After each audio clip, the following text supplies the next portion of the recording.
In this video, I'm going to show you how you can easily backup chat on WhatsApp on an iPhone or on an Android.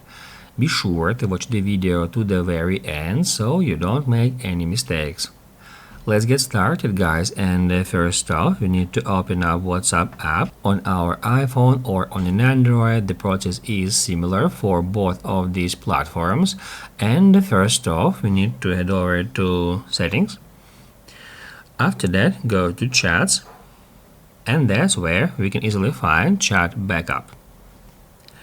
Here at the very top, it shows us the last backup date. Mine was yesterday at 17:15, and from here, if you would like to immediately create a backup, we can easily tap right here where it says Backup Now, and it will immediately start the backing up process, and we just need to wait for it until it is done. Also here down below we can configure auto backup feature. It is set to daily in my case, however we can get into it, and then we can switch it to weekly, monthly, or even we can disable it by selecting off. Here also down below we can choose whether we would like to include videos in our backup or not.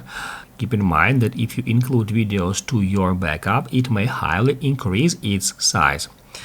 If you would like to do so, just turn it on. Basically, guys, that's it. So if this video was helpful for you, don't forget to hit the like button.